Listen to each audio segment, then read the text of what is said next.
Dedo na Ferida é o videocast da Associação Salvador.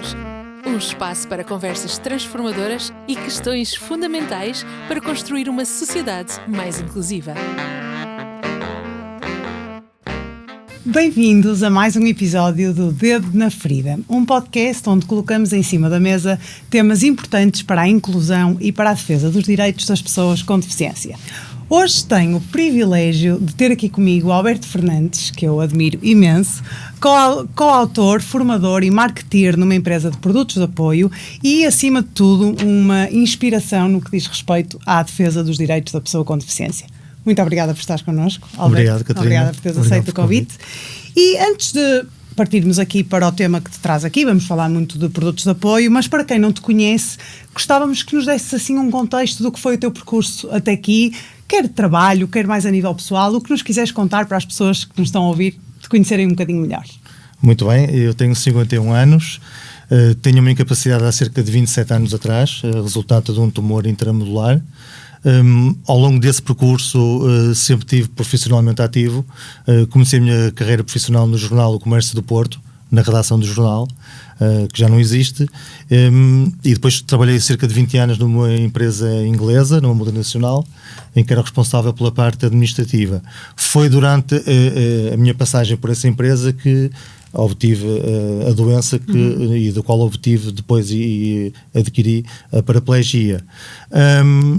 Ao longo destes anos, como disse, sempre estive profissionalmente ativo, sempre estive ativo também nas questões ambientais e sociais, nomeadamente num clube de jet ski, no qual eu era responsável pela parte social, em que fazíamos ações regulares com entidades e com instituições. Trabalho com produtos de apoio desde 2014, portanto, além de utilizador, sou também profissional nesta área, e de facto vivo a incapacidade, lido muito bem com a incapacidade e com a deficiência no meu cotidiano, no meu dia-a-dia. Em termos de hobbies e mais pessoais, gosto de arte, nas suas mais diversas vertentes, gosto imenso de viajar. E pronto, basicamente é isso. Muito bem, obrigada. E também se calhar já vamos ter a oportunidade também de falar daqui de algumas barreiras. Lembraste-me de viajar, é às vezes um problema para nós e para os nossos produtos de apoio. Mas antes de começarmos, vamos fazer aqui um pequeno jogo que temos feito com todos os convidados, que é um quebra-gelo, para que os nossos ouvintes te possam conhecer também um bocadinho melhor. Eu vou-te fazer aqui umas perguntas tipo jogo do preferes e tu respondes simplesmente ou uma coisa ou outra. Preferes agir ou aceitar? Agir. As ações, eu acho que as ações falam sempre mais alto do que as palavras e do que o simples aceitar. Boa. Preferes reclamar ou sensibilizar? Sensibilizar, mas nunca abdicando de reclamar quando eu considero que determinados limites foram ultrapassados. Muito bem. Preferes te autorrepresentar ou ser representado? Autorrepresentar. Sim, sem dúvida nenhuma. Primeira pessoa. E por último, preferes melhorar o sistema de atribuição de produtos de apoio ou criar um sistema totalmente novo? Eu prefiro criar um sistema totalmente novo, aproveitando as vertentes benéficas e que estão a funcionar bem do atual sistema, mas sem dúvida que penso que seria mais trabalhoso e mais complexo estar a alterar o existente do que criar um sistema novo. Ou seja, tem defeitos, mas, como já vamos falar, mas seria mais fácil do que criar um novo. Muito bem, e olha, o que é que tu achas que para ti, no teu dia-a-dia, na tua experiência, o que é que significa nós sermos defensores dos nossos próprios direitos enquanto pessoa com deficiência, que sabemos que muitas vezes nos são negados? No teu dia-a-dia, como é que tu praticas isso? Eu acho que nós somos as melhores pessoas para falar sobre as questões e sobre as barreiras que nos deparamos diariamente. Portanto, deixar e relegar essa representatividade para outra pessoa que não está nas mesmas condições que nós, acho que é perder um bocadinho a noção da realidade, porque nós é que nos deparamos com as dificuldades todos os dias. Portanto, penso somos as melhores pessoas para isso. E sentes que tens sido ouvido ao longo da tua jornada? Uma curiosidade minha. Ou seja... Sim, o trajeto e a luta não é fácil, como tu deves imaginar, mas a verdade é que os passos não são dados de forma muito grande, muito evidente, mas existem. Eu, se fizer um comparativo desde há 27 anos atrás, noto de facto alterações substanciais em termos de acessibilidade e de mobilidade. O que me deixa algo triste é que os passos que nós damos em Portugal são manifestamente inferiores face ao que existe nos outros países. Sim. Mas sem dúvida que há um melhoramento das condições. E nesta tua jornada, quais é que tu achas que têm sido as maiores barreiras, os maiores obstáculos? Ou os maiores desafios que tens encontrado? Os maiores obstáculos que eu considero e que me magoa mais, digamos assim, é de facto não ser dada às pessoas com incapacidade a possibilidade e a oportunidade que elas merecem para demonstrar o valor que têm. Isso é o primeiro entrave para que depois, quer em termos profissionais, quer em termos pessoais, as pessoas tenham sucesso. Claro. Portanto, quando lhes é negada à partida logo essa possibilidade de mostrar o que valem, eu acho que um bocadinho tudo o outro se perde a partir daí. Porque tu adquiriste a tua deficiência, tu já estavas a trabalhar, ou seja, todo o teu período educacional foi enquanto pessoa sem deficiência, como eu. Exatamente. Porque isso que tu disseste agora é muito interessante, ou seja, o facto da sociedade muitas vezes nos dizer que nós não podemos fazer determinadas coisas ou não nos dar essa validação, digamos assim, e eu acho que também crescermos enquanto pessoa com deficiência na educação pode ser ainda pior, digamos assim, porque nós fomos educados enquanto pessoas sem deficiência, ninguém nos dizia que nós não podíamos ser isto ou aquilo, exatamente, não é? E não passamos por isso. E eu deparei-me precisamente com esse constrangimento e com essa falta de confiança da parte dos outros desde o momento em que eu adquiri a minha incapacidade. E para quem tem uma incapacidade, o demonstrar as capacidades que tem é uma luta muito mais agressiva e que tem que ser tomada com muito mais garra do que para uma pessoa que não tem nenhuma incapacidade. Parece que estás sempre a tentar ter que provar mais, não é? Exatamente. Olha, e ao longo desta tua jornada há alguma conquista em particular que te orgulhes? Pode ser mais pessoal, mais profissional, alguma história assim que te orgulhes muito de teres conquistado? Sim, eu há cerca de 25 anos atrás, juntamente com mais um grupo de amigos que também tinham uma incapacidade, fomos os fundadores de uma primeira grande associação que havia em Portugal, que houve em Portugal, que era a Rodar, a Associação Portuguesa de Lesionados Medulares, e de facto foi um virado de página. Eu orgulho particularmente do primeiro encontro nacional de lesionados medulares que fizemos no Porto, na Alfândega do Porto, que foram centenas de cadeiras de rodas, e eu penso que esse encontro foi um bocadinho virado de página entre... Até então as pessoas estavam em casa, portanto não eram vistas na rua, não eram vistas a ter parte ativa na sociedade, a reivindicar os direitos, etc. E esse encontro, do qual eu orgulhosamente fiz parte da organização, juntamente com outras pessoas, veio inverter esses papéis e veio demonstrar que as pessoas com deficiência existem, têm voz e têm direitos que têm que lutar por eles para que sejam tratados de forma igual. Sim, é uma conquista incrível. E olha, muitas dessas pessoas com deficiência, como nós, utilizam então produtos de apoio. De certeza que muita gente nos está a ouvir e pode não saber exatamente o que é um produto de apoio. Achas que nos consegues explicar de uma forma simples o que é que são os produtos de apoio e dar se calhar um ou outro exemplo que uma pessoa pensa, cadeira de rodas, mas há muitos produtos de apoio para além da cadeira de rodas, e como é que os produtos de apoio impactam a vida e a autonomia de uma pessoa com deficiência? Sim, overview. Muito simples, nós estamos em Lisboa neste momento e eu desloquei-me do Porto, saí de manhã da cama, passei para uma cadeira de rodas, estou sentado numa almofada anti-escara, vinha conduzir uma viatura adaptada. Portanto, só o simples facto de sair da mina cama e estar hoje aqui sentado contigo, utilizei 3 produtos de apoio. Exatamente. No mínimo. Portanto, a importância do produto de apoio é vista desta forma. Claro. Portanto, para as coisas mais elementares e mais básicas da vida, nós precisamos dos produtos de apoio. A função do produto de apoio é precisamente atenuar, prevenir ou limitar as incapacidades que nós temos para que elas nos afetem o menos possível no nosso dia-a-dia. E diferentes, ou seja, nós estamos a falar, nós os dois temos deficiência motora, diferentes pessoas com diferentes deficiências têm diferentes produtos de apoio, ou podem ter diferentes produtos de apoio, não se esgota na deficiência motora, não é? Sem dúvida. E da tua experiência, que trabalhas muito, temos que falar aqui dos obstáculos, porque sabemos que existem inúmeros obstáculos na atribuição de produtos de apoio. Quais é que tu sentes que são os maiores obstáculos que as pessoas enfrentam na aquisição, na informação sobre os produtos de apoio? Um dos principais obstáculos com o qual eu me deparo que as pessoas têm é ainda o conhecimento de existência do SAPA, que é, o SAPA significa Sistema de Atribuição de Produtos de Apoio. Há muita gente que ainda não conhece o SAPA, que não sabe que existe o SAPA, não sabe que o SAPA é um sistema gratuito. Portanto, todos nós, independentemente da nossa razão social e estatutária, do nosso rendimento, temos direitos aos produtos de apoio que nos vão depois facilitar a vida.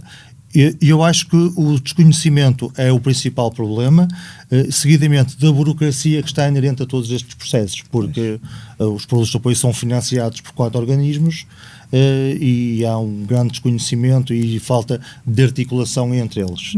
E numa situação prática, porque eu acho que sempre que é mais prática, e isto todos nós vivemos, que temos uma cadeira de rodas e que pedimos a cadeira de rodas através do sistema de atribuição de produtos de apoio, se eu quiser pedir uma cadeira de rodas, por exemplo, uma pessoa que nos esteja a ouvir, preciso de uma cadeira de rodas, que procedimentos, que caminho é que haveria a seguir? Porque depois depende se eu estiver a trabalhar, se eu não estiver a trabalhar. Sim. Portanto, achas que consegues dar assim um trajeto como deste, desde que vieste do Porto até aqui, alguém que agora esteja a ouvir-nos, mas eu nem sabia disto, eu quero adquirir uma cadeira de rodas, preciso do quê para isso? Muito bem. Há 2 grandes diferenças, têm a ver com, e que elas vão canalizar depois o processo, tem a ver com o facto de estar ou não profissionalmente ativo. Estando profissionalmente ativo, são processos que até são, na prática, mais rápidos, e quando digo profissionalmente ativo, não tem que ser obrigatoriamente em termos de trabalho, pode ser também de formação. Ok. Portanto, temos o IFP que financia produtos de apoio para que as pessoas tenham formação ou se mantenham profissionalmente ativos, e depois temos a Segurança Social, os hospitais e o Ministério da Educação para todos os outros casos. Muito bem. E se tu tivesse uma varinha mágica e pudesses melhorar alguma coisa relacionada com a atribuição dos produtos de apoio, o que é que tu melhorarias assim em primeiro lugar? O que é que achas que está ali a correr muito mal neste momento? O tempo, portanto, o tempo desde a instrução do processo até à finalização do processo, não obstante a lei definir tempos muito bem definidos e que em nada são os tempos praticados, mas de facto o tempo de espera para que o processo termine e seja atribuído o produto é de facto um tempo exageradamente grande. A título de exemplo, nós temos conhecimento de casos na Segurança Social que as pessoas estão 1 ano à espera de um produto de apoio e essa espera, esse tempo não é compatível com a necessidade que nós temos dos produtos de apoio. Portanto, sim, e imaginemos, quer dizer, uma criança, por exemplo, que está a crescer e que está 1 ano à espera de uma cadeira, passado 1 ano... Todos ajustados, exatamente. Exatamente. Tem que ser todo o processo basicamente feito do início, em termos de avaliação e das necessidades que ela vai ter, porque de facto o crescimento já alterou morfologicamente a sua condição, e o que foi avaliado há 1 ano atrás já não é o que, eventualmente já não é o adequado, claro, para ser prescrito depois e entregue. Claro. E falando nesta questão do tempo, o tempo de atribuição, claro que é inevitável nós falarmos aqui de decisores políticos, mas também da sociedade.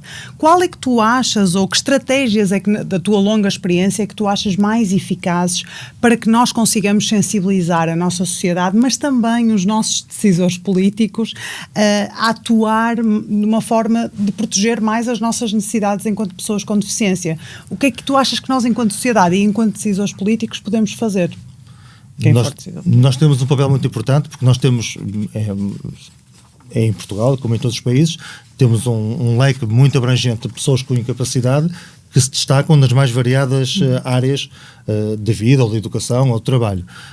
Portanto, esse destaque e esse exemplo que nós damos, penso eu que pode impactar e que pode soar as sirenes para que os decisores políticos vejam que, de facto, os produtos de apoio são a diferença entre nós estarmos, por exemplo, profissionalmente ativos, perder oportunidades de trabalho, perder oportunidades de educação, que depois se vão refletir na própria estrutura do país. Portanto, em termos de formação, se nós todos tivermos acesso à formação, independentemente da nossa condição física, vamos ter, no futuro, profissionais melhor preparados, claro, para desempenhar depois as suas funções. Portanto, o exemplo que nós damos enquanto pessoas com incapacidade, acho que é importante também para nos ajudar a atingir esses objetivos. E o que é que tu achas, isto agora um bocadinho...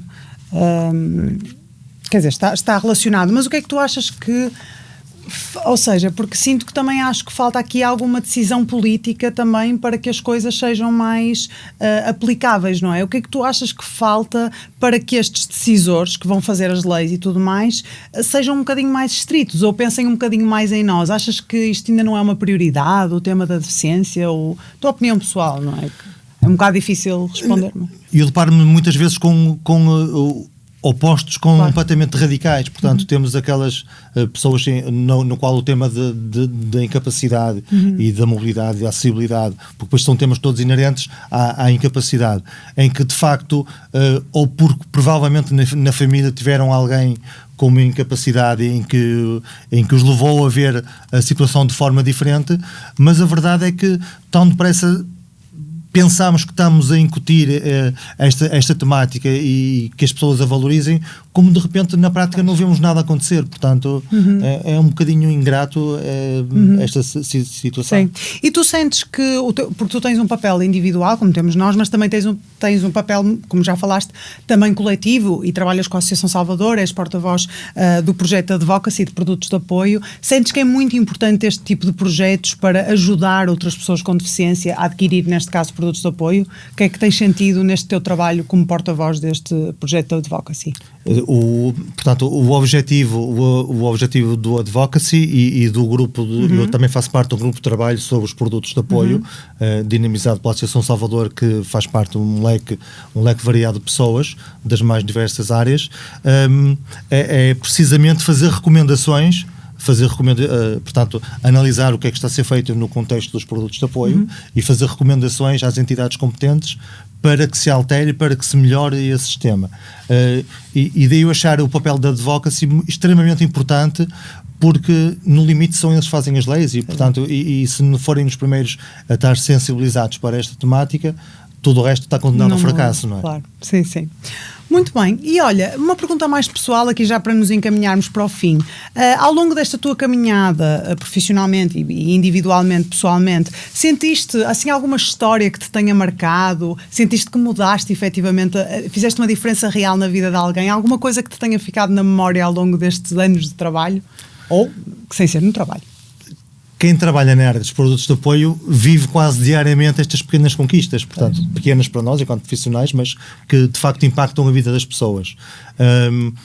Sempre que nós entregamos um produto, seja ele qual for, seja ele uma almofada, seja ele uma cadeira, seja ele uma adaptação de um carro, e que esse produto vai possibilitar, por exemplo, o regresso à vida profissional e social de uma determinada pessoa, é uma conquista tremenda para essa pessoa e tremenda também para nós enquanto profissionais, porque de facto o nosso papel enquanto profissionais foi concluído com sucesso, que é o permitir que alguém volte a ter uma vida o mais normal possível. Sim, sim, eu lembro-me, uma história agora pessoal minha que foi com vocês, lembro-me a primeira vez que conduzi um carro adaptado depois da minha lesão, foram as minhas amigas que alugaram uma carrinha adaptada vossa e fizeram uma surpresa em casa, e eu tinha carta já antes, não é? E foi assim um momento super emocionante, lembro-me de ir sozinha à praia e tudo mais, portanto são coisas pequenas, mas que fazem toda a diferença para nós.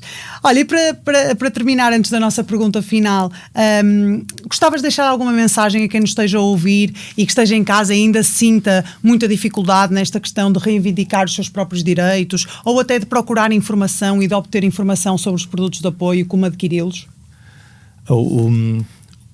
O que eu me tenho deparado ao longo da minha vida é que, de facto, eu sou uma pessoa extremamente persistente, portanto, e acho que a persistência e a determinação são fundamentais para que as pessoas tenham sucesso.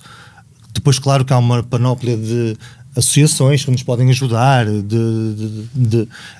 agora com a vida facilitada em termos de internet conseguimos informação fácil, mas acho que o primeiro passo passa pela pessoa de ser determinada e ser persistente, porque de facto isso é, e não aceitar que nos limitem logo muitas das vezes sem razões para o fazerem. Sim, sem nos conhecerem sequer, não é? Sim, exatamente. E a pergunta agora que todos os nossos convidados estão a responder e que é baseada no lema Nada sobre nós sem nós, se tivesse o poder, um poder mágico de decisão absoluta, o que é que seria a primeira coisa que tu mudarias? Portanto, em que ferida é que tu punhas o dedo, diretamente? Eu carregava no botão para que a sociedade se tornasse uma sociedade onde ninguém fosse desprezado e ninguém tivesse e onde toda a gente tivesse a possibilidade de demonstrar o real valor. Acho que muitos dos problemas que nós temos em sociedade, nomeadamente as pessoas com incapacidade, devem-se ao facto de não nos ser permitido demonstrar o nosso valor. E de facto, quando temos essa possibilidade de o fazer, somos tão ou mais competentes quanto todos os outros, porque a competência não se define através da incapacidade, de existir ou não existir incapacidade. Sim. Portanto, eu permitiria e queria uma sociedade onde todos tivessem a oportunidade de demonstrar o valor. Depois cada um teria que fazer pela sua vida, mas de facto, se a sociedade estiver talhada para dar essa abertura, penso que depois o resto será muito mais fácil de ser conseguido. Muito bem.